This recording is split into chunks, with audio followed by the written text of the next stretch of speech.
ఓం నమో కేదారేశ్వరాయ నమః. Hello friends, హిందువులందరూ ఒక్కసారైనా దర్శించాల్సిన ప్లేస్లలో ముందుండేది చార్ధామ్ యాత్ర. మరి ఆ చార్ధామ్ యాత్రకి వెళ్ళాలంటే ముందుగా ఖచ్చితంగా రిజిస్ట్రేషన్ అది చేసుకోవాల్సి ఉంటుందండి. చార్ధామ్ యాత్ర రిజిస్ట్రేషన్ ప్రాసెస్ కంప్లీట్ అయిన తర్వాతనే చార్ధామ్ యాత్ర చేయడానికి మనం అర్హులమని భావించండి. యాత్ర రిజిస్ట్రేషన్ లేకపోతే అర్హులం కాదు అని కాదండి, కాకపోతే వెళ్ళాలంటే మాత్రం రిజిస్ట్రేషన్ ఖచ్చితంగా చేసుకునే మనం వెళ్ళాలి. ఈ వీడియోలో చార్ధామ్ యాత్రతో పాటు హెలికాప్టర్ సర్వీసెస్ అంటే హెలికాప్టర్ని కూడా ఏ విధంగా ఆన్లైన్లో బుక్ చేసుకోవాలనే విషయం చెప్పాలనుకున్నానండి. కాకపోతే ఒక చిన్న సమస్య వచ్చి పడింది. అదేంటి అంటే హెలికాప్టర్ సర్వీసెస్ని స్టాప్ చేశారండి. ఆ సర్వీసెస్ మళ్ళీ ఓపెన్ చేసిన తర్వాత ఇన్ఫర్మేషన్ ఇస్తామని కూడా అప్డేట్ ఇచ్చారు మనకి ఇక్కడ. ఒకవేళ అప్డేట్ వచ్చినట్లయితే నేను మరొక వీడియో ఖచ్చితంగా ఎలా బుక్ చేసుకోవాలనే వీడియో చేస్తానండి. ఒకసారి హెలికాప్టర్ సర్వీసెస్ ఏ రోజులలో మనకి అందుబాటులో ఉంటాయో డేట్స్ ఇచ్చారు, ఒకసారి గమనించండి. అలాగే చాలామంది కూడా రిజిస్ట్రేషన్ ప్రాసెస్ తెలియక డైరెక్ట్గా వెళ్ళి అక్కడ రిజిస్ట్రేషన్ ప్రాసెస్ అనే విషయం తెలిసి ఇబ్బందులు పడుతూ ఉన్నారు. కాబట్టి ఈ వీడియోని 10 మందికి చేరే విధంగా షేర్ చేయండి ఫ్రెండ్స్. చార్ధామ్ యాత్రకి ఏ విధంగా రిజిస్ట్రేషన్ చేసుకోవాలో లింక్ అనేది డిస్క్రిప్షన్లో ఇచ్చానండి. అదే విధంగా కామెంట్ బాక్స్లో కూడా తెలుపుతున్నాను. ఆ లింక్ పైన క్లిక్ చేయగానే మీకు పేజ్ అనేది ఈ విధంగా ఓపెన్ అవుతుంది. ఇదే స్క్రీన్ని కాస్త స్క్రోల్ డౌన్ చేసి చూడండి. చార్ధామ్ యాత్ర రిజిస్ట్రేషన్ అనే ఆప్షన్ మీకు కనిపిస్తుంది. దానిపైన ఒకసారి క్లిక్ చేయండి. అలా క్లిక్ చేయగానే పేజ్ ఈ విధంగా ఓపెన్ అవుతుందండి. దాంట్లో మీకు 2 ఆప్షన్స్ కనిపిస్తున్నాయి. కింది ఆప్షన్ చూసినట్లయితే లాగిన్ టు యువర్ అకౌంట్, అంటే మీకు ఆల్రెడీ అకౌంట్ ఉన్నట్లయితే ఈ ఆప్షన్ చూస్ చేసుకోవాలి. లేకపోతే పైన ఉన్నటువంటి ఆప్షన్ చూస్ చేసుకోండి, రిజిస్ట్రేషన్ యువర్ సెల్ఫ్ అనే ఆప్షన్ మీరు చూస్ చేసుకోండి. అలా క్లిక్ చేయగానే మీకు పేజ్ అనేది ఈ విధంగా ఓపెన్ అవుతుందండి.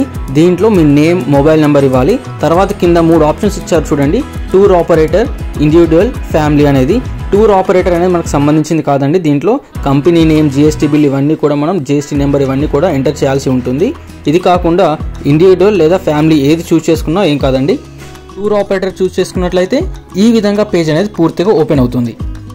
ఇండివిజువల్ పైన క్లిక్ చేశారనుకోండి, మీకు జస్ట్ నేమ్, మొబైల్ నెంబర్తో పాటు పాస్వర్డ్ని క్రియేట్ చేసుకోమంటుంది. పాస్వర్డ్ ఇక్కడ క్రియేట్ చేసుకోవాల్సి ఉంటుంది. పాస్వర్డ్ క్రియేట్ చేసుకున్న తర్వాత సైన్ అప్ పైన క్లిక్ చేయాలి. అదే ఒకవేళ మీరు ఫ్యామిలీ పైన క్లిక్ చేస్తే ఏ విధంగా ఉంటుందో చూద్దాం. చూసారా, ఫ్యామిలీ పైన క్లిక్ చేసినా కూడా సేమ్ డీటెయిల్స్ వచ్చాయండి. ఫ్యామిలీ, ఇండివిజువల్ మీరు ఏది చూసుకున్నా పర్లేదు, చూస్ చేసుకొని సైన్ అప్ అనే ఆప్షన్ పైన క్లిక్ చేయగానే మీకు ఒక ఓటీపీ అనేది వస్తుందండి. మీకు వచ్చినటువంటి ఆ ఓటీపీని ఇక్కడ ఎంటర్ చేయాల్సి ఉంటుంది. మీ రిజిస్టర్డ్ మొబైల్ నెంబర్కే వస్తుందండి. అది ఖచ్చితంగా మీ దగ్గరే పెట్టుకోండి. వెరిఫై ఓటీపీ పైన క్లిక్ చేయగానే మీకు రిజిస్ట్రేషన్ ప్రాసెస్ సక్సెస్ అయినట్టు మెసేజ్ కూడా వస్తుందండి. తర్వాత లాగిన్ ద్వారా మీరు లాగిన్ అవ్వాల్సి ఉంటుంది. ఇక్కడ మీ మొబైల్ నెంబర్, మీరు ఇంతకుముందు ఎంటర్ చేసినటువంటి పాస్వర్డ్ని ఎంటర్ చేస్తూ కింద కనిపిస్తున్నటువంటి క్యాప్చా ఆ నెంబర్ని కూడా ఎంటర్ చేయండి. తర్వాత సైన్ ఇన్ పైన క్లిక్ చేయండి. ఒకవేళ పాస్వర్డ్ మర్చిపోయినట్లయితే ఫర్గెట్ పాస్వర్డ్ పైన క్లిక్ చేసి మీరు పాస్వర్డ్ని కూడా మళ్ళీ క్రియేట్ చేసుకునే అవకాశం ఉంది. అయితే ఈ ప్రాసెస్ అంతా కూడా నేను ఫ్యామిలీ అనే ఆప్షన్ పైన క్లిక్ చేసి చేస్తున్నానండి. ఎందుకోసం అంటే మీరు ఒకవేళ గ్రూప్గా వెళ్ళాలనుకుంటే ఫ్యామిలీ అనే ఆప్షన్ మీకు ఎంతైనా యూజ్ అవుతుందనే ఉద్దేశంతో ఫ్యామిలీ అనే ఆప్షన్ చూస్ చేసుకుని మీకు చేస్తున్నాను. అలా లాగిన్ అవ్వగానే మీకు డాష్ బోర్డ్ అనేది ఈ విధంగా ఓపెన్ అవుతుంది. ఈ ప్రాసెస్ అంతా కూడా మీరు మీ మొబైల్లోనే చేసుకోవచ్చు. ఇలా ఓపెన్ అయిన డాష్ బోర్డ్లో first option registration for tour అనే ఆప్షన్ మీరు చూస్ చేసుకోండి. అలా చూస్ చేసుకోగానే సెలెక్ట్ టూర్ టైప్ అడుగుతుందండి. అక్కడ చార్ధామ్ ఆర్ రిలీజియస్ అనే ఆప్షన్ చూస్ చేసుకోండి. సెకండ్ మీకు బాక్స్ కనిపిస్తుంది, అక్కడ మీరు టూర్ డేట్స్ అనేవి అక్కడ మెన్షన్ చేయాల్సి ఉంటుంది. మీరు కంప్లీట్ చార్ధామ్ టూర్ అనేది ఏ డేట్ నుంచి ఏ డేట్ వరకు ఎండ్ అవుతుంది అనేది మొత్తం కూడా అక్కడ డేట్స్ ముందే కన్ఫర్మ్ చేసుకొని మీరు ఇక్కడ డేట్స్ అనేది ఇవ్వాల్సి ఉంటుంది.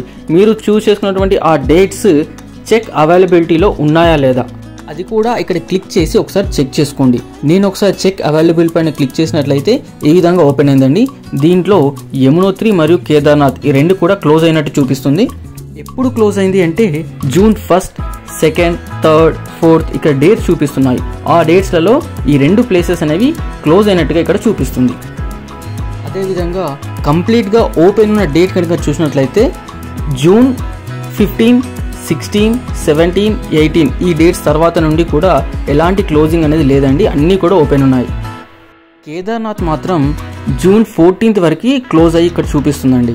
అంటే మీరు ఇప్పటికిప్పుడు వెళ్ళాలి అనుకుంటే ఆన్లైన్ రిజిస్ట్రేషన్ ద్వారా జూన్ 14th వరకు మీరు వెళ్ళాలంటే వెళ్ళడానికి రిజిస్ట్రేషన్ ప్రాసెస్ అనేది కంప్లీట్ కాదు. ఆన్లైన్లోనే ఈ విధంగా ఉందంటే ఆఫ్లైన్ పరిస్థితి ఆలోచించండి. అక్కడికి వెళ్ళిన తర్వాత ఆఫ్లైన్లో తీసుకోవాలి అనుకుంటే అంత పెద్ద క్యూ లైన్లో కట్టి మీరు టికెట్ తీసుకోవడం అనేది, రిజిస్ట్రేషన్ తీసుకోవడం అనేది చాలా కష్టంతో కూడుకున్న వ్యవహారం. అదేవిధంగా నెక్స్ట్ ఆప్షన్ పైన కనిపిస్తుంది బై వాకింగ్ అనేది. అయితే మీరు రోడ్వే ద్వారా వెళ్తారా, లేదంటే వాకింగ్ చేస్తూ వెళ్తారా, లేదంటే హెలికాప్టర్ ద్వారా వెళ్తారా, ఈ ఆప్షన్స్ 3 ఆప్షన్స్ అక్కడ ఉంటాయండి. మీకు నచ్చిన ఆప్షన్ చూస్ చేసుకోండి. కేదార్నాథ్, యమునోత్రి అయితే ట్రెక్కింగ్ ద్వారా వెళ్ళాల్సి ఉంటుందండి. అదేవిధంగా బద్రీనాథ్, గంగోత్రికి మాత్రం మీరు రోడ్వే కూడా ఉంది, రోడ్వే కూడా చూస్ చేసుకుని మీరు వెళ్ళొచ్చు. నెక్స్ట్ ప్లాన్ యువర్ రిజిస్ట్రేషన్ అనే ఆప్షన్ ఉంది కదండి, అక్కడ ఒకసారి క్లిక్ చేయండి. అక్కడ క్లిక్ చేయగానే మీకు ఈ విధంగా లిస్ట్ అనేది ఓపెన్ అవుతుంది. మీరు ఏ ప్లేస్కి వెళ్ళాలనుకుంటున్నారో ఆ ప్లేస్ని ఇక్కడ చూస్ చేసుకోవాల్సి ఉంటుంది. అలా చూస్ చేసుకున్న తర్వాత మీరు టెంపుల్ దర్శనం కోసం ఏ రోజు నాడు వెళ్తారు అనేది సెలెక్ట్ డేట్ ఆఫ్ టూర్ అనే ఆప్షన్లో క్లిక్ చేసుకోవాలి. నేను దానిపైన క్లిక్ చేయగానే డేట్స్ చూడండి 14, 15 కూడా క్లోజ్ అయ్యి చూపిస్తున్నాయి. 16 నుంచి అవైలబుల్లో ఉన్నాయి. ఇందాక మనం చెక్ అవైలబిలిటీలో చూసినప్పుడు కూడా 14, 15 క్లోజ్ అయి ఉన్నాయండి. 16 నుంచే ఓపెన్ అయి ఉన్నాయి. నేను 16 పైన క్లిక్ చేయగానే నాకు ఈ విధంగా నోటిఫికేషన్ అయితే వచ్చిందండి. ఆ డేట్స్లలో కూడా రష్ చాలా ఉంది అనేది. అయినా కూడా కంటిన్యూ చేయాలనుకుంటే కంటిన్యూ పైన క్లిక్ చేసి మన ప్రాసెస్ని కంటిన్యూ చేసుకోవచ్చు. లేదు అంటే సెలెక్ట్ అనదర్ డేట్, వేరే డేట్ని కూడా సెలెక్ట్ చేసుకోవచ్చు.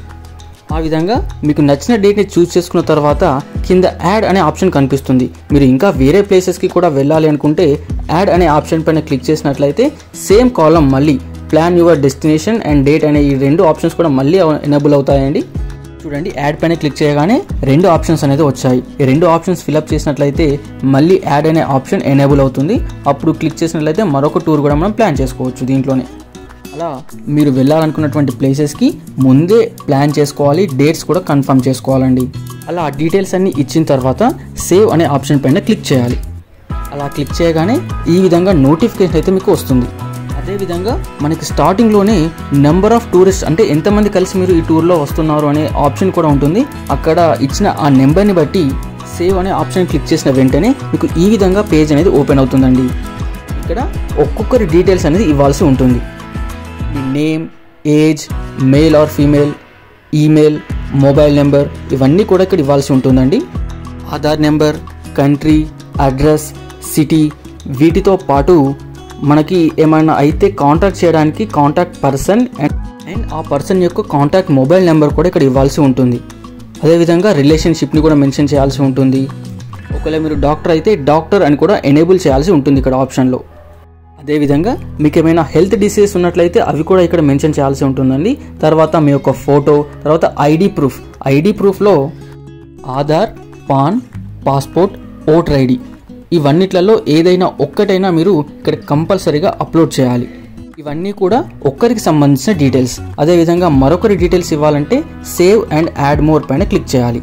ఇలా మీకు ఎంతమంది అయితే లిస్ట్ మెన్షన్ చేశారో అందరి డీటెయిల్స్ ఇచ్చిన తర్వాత ఫినిష్ పైన క్లిక్ చేయండి. అలా క్లిక్ చేయగానే మీ రిజిస్ట్రేషన్ ప్రాసెస్ అనేది కంప్లీట్ అయినట్టేనండి. ఒకవేళ మీరు మోడిఫై చేసుకోవాలనుకుంటే second option view or modify tour అనే ఆప్షన్ పైన క్లిక్ చేయాలి. అలా క్లిక్ చేసినట్లయితే మీరు ఎడిట్ కూడా చేసుకోవచ్చు, డేట్స్ కూడా చేంజ్ చేసుకోవచ్చు. అలా చేసినట్లయితే మీకు ఈ విధంగా డీటెయిల్స్ వస్తాయి. ఎడిట్ లేదా యాడ్ ప్రోగ్రామ్ ఇవన్నీ కూడా ఉంటాయి అక్కడ డీటెయిల్స్. ఫినిష్ అన్న వెంటనే మీకు మీ యొక్క రిజిస్ట్రేషన్ లెటర్ అనేది కూడా మీకు డౌన్లోడ్ అవుతుందండి. ఒకవేళ డౌన్లోడ్ అవ్వకపోతే download registration letter and certificate అనే ఆప్షన్ పైన క్లిక్ చేయాలి. అలా క్లిక్ చేసిన వెంటనే మీకు ఈ విధంగా పేజ్ అనేది ఓపెన్ అవుతుంది. మీ యొక్క నేమ్ చూసుకొని డౌన్లోడ్ PDF అనే ఆప్షన్ పైన క్లిక్ చేయండి. ఇక్కడ డౌన్లోడ్ చేసుకున్నటువంటి ఈ యొక్క లెటర్ని మీరు ఖచ్చితంగా మీ యొక్క డెస్టినేషన్లో మీరు స్కాన్ చేయించుకోవాల్సి ఉంటుంది. అలా స్కాన్ చేసిన వెంటనే డౌన్లోడ్ సర్టిఫికేట్ అనే ఆప్షన్ ఎనేబుల్ అవుతుందండి. అప్పుడు మీరు సర్టిఫికేట్ని కూడా డౌన్లోడ్ చేసుకోవచ్చు, మీరు యాత్ర కంప్లీట్ చేసుకున్నట్టుగా. ఈ విధంగా మీ రిజిస్ట్రేషన్ ప్రాసెస్ అనేది పూర్తిగా చేసుకోవచ్చు అండి. మీ మొబైల్లోనే చేసుకోవచ్చు ఈ ప్రాసెస్ అంతా కూడా.